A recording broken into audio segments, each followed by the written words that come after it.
평안하셨습니까? 송재호입니다. 예수께서 달리신 십자가를 보고 사람들의 반응은 제각기 달랐습니다. 군인들은 반역한 죄인으로 보았고 여인들은 끔찍한 사건으로 보았으며 제자들은 낭패와 절망을 보았습니다. 여러분은 십자가를 보면 어떤 생각이 떠오르십니까? 같은 사건, 같은 장면을 보고도 이렇게 사람들의 해석과 반응은 다릅니다. 왕에게 충성스러운 자 모르드게, 그는 왕의 두려운 명령 앞에서 남다른 반응을 보이더군.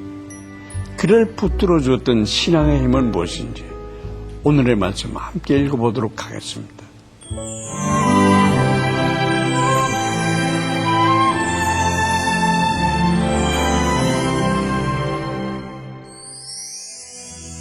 오늘 보실 말씀은 에스더 2장 19절에서 3장 4절까지입니다. 처녀들을 다시 모을 때에는 모르드게가 대궐문에 앉았더라. 에스더는 모르드게가 명령한 대로 그 종족과 민족을 말하지 아니하니 그가 모르드게의 명령을 양육받을 때와 같이 따름이더라. 모르드게가 대궐문에 앉았을 때에 문을 지키던 왕의 넷이 빅단과 데레스 두 사람이 원한을 품고 아하수에로 왕을 암살하려는 음모를 꾸미는 것을 모르드게가 알고 왕후 에스더에게 알리니 에스더가 모르드게 이름으로 왕에게 아뢰은지라. 조사하여 실직을 얻었으므로 두 사람을 나무에 달고 그 일을 왕 앞에서 궁중일기에 기록하니라.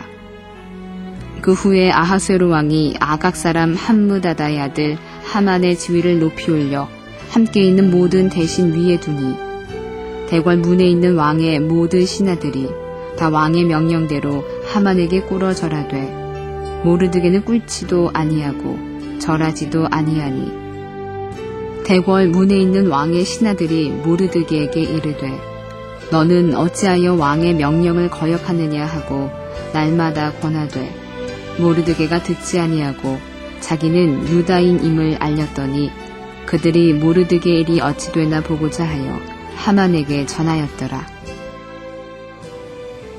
모르드게는 대궐문에 앉아 있었습니다.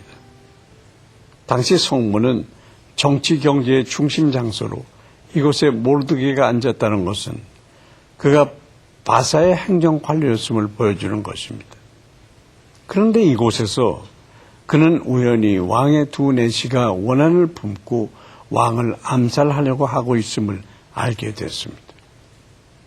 모르드게는 이 사실을 에스더에게 알렸고 에스더는 모르드게의 이름으로 왕에게 고하였습니다. 그래야 이 사건에 대한 조사가 시작되고 증거가 드러나 두 내시는 처형을 당하게 됐습니다. 그런데 이상한 것은 이 중요한 음모를 고발한 모르드게에게 공중일기의 이름이 기록된 것 외에는 어떠한 보상도 주어지지 않았다는 것입니다. 하지만 이 일은 얼마 후에 일어나게 될 대반전 드라마의 출발점이 되게 됐습니다. 끝까지 알려지지 않은 선행은 없습니다. 하나님께서 살아계시고 다 보고 계시기 때문입니다. 그리고 하나님은 이것을 그분의 선한 목적을 위해서 가장 적합한 때에 드러내시는 분이십니다. 때로 나의 선행이 잊혀질 것 같아 서운한 적 있으십니까?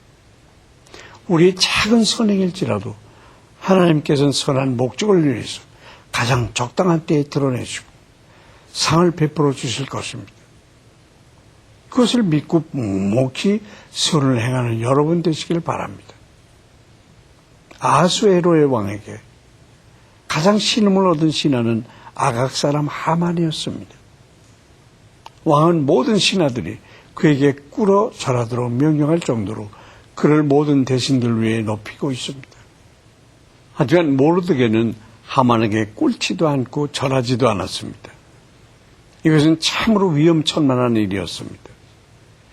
이 때문에 주위의 동료들은 그를 염려하여 하만에게 무릎 꿇기를 날마다 권했습니다. 하지만 모르드게는 자기가 유다인이기 때문에 그렇게 할 수 없다고 밝히고는 이 같은 권유를 뿌리쳤습니다.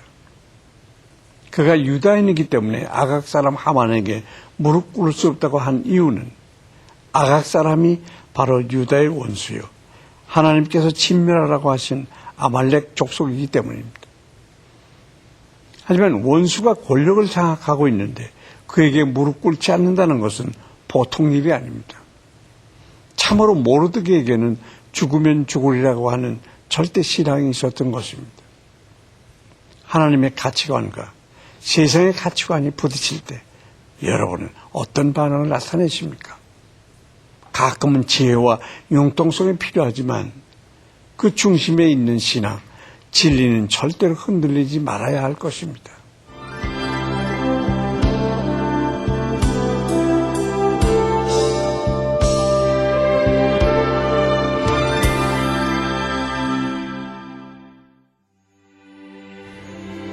살아계셔서 역사하시는 하나님 아버지, 말씀을 통해서 우리의 모습을 돌아보게 하시니 감사드립니다. 오늘도 우리는 하나님께서 보내신 각자의 자리에서 최선을 다해 살고 있습니다. 그러나 시시때때로 우리를 넘어뜨리려고 하는 악한 세력이 있습니다. 그럴 때마다 하나님 우리에게 지혜를 주시고 하나님의 방법으로, 하나님의 가치관으로 승리하는 성도들이 되게 하여 주시옵소서. 흔들리지 않는 믿음을 주시고 타협하지 않는 확신을 허락해 주시옵소서. 예수님의 이름으로 기도합니다. 아멘. 최근 한국 무슬림 인구에 대한 조사 결과 현재 한국에 13만 7천여 명의 무슬림이 살고 있다고 합니다. 이들 무슬림 중 생계의 목적으로 들어온 사람들도 있지만 이슬람 선교를 목적으로 들어온 이들도 있을 것으로 예상됩니다.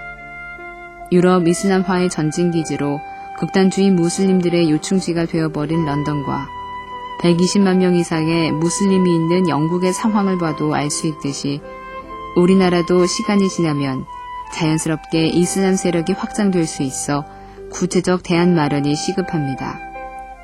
한국교회가 효과적으로 대응하며 더욱 부흥하게 하시고 무슬림들에게 긍휼히 임하여 복음의 진리를 깨달을 수 있도록 기도합시다. 우리가 받는 복에도 진짜와 가짜가 따로 있다고 합니다. 가짜 복은 많은 돈을 통해 편안하게 살게 해주지만 진짜 복은 마음의 평안을 가져다 줍니다. 가짜 복은 재미를 주지만 진짜 복은 마음의 기쁨을 줍니다. 오늘 내가 추구하고 있는 복은 진짜 복입니까? 가짜 복입니까? 오늘 하루도 하나님이 주시는 평안과 기쁨, 그리고 세상과 비교할 수 없는 하늘의 복을 누리시는 여러분 되시길 바랍니다. 송지효의 큐티동에 오늘 여기서 마치겠습니다. 감사합니다.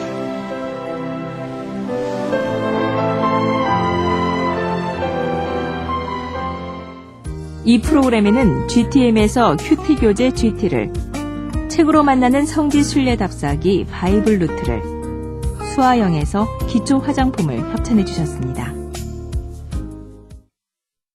어느 지역 농산물이 좋을까? 강화도 송영김치 먹어봤어? 신선하고 아삭한 맛이 일품이야. 강화 섬쌀은 어떻고? 깨끗한 지역에서 재배됐으니까 육기가 잘잘잘 크잖아. 이제부터 나도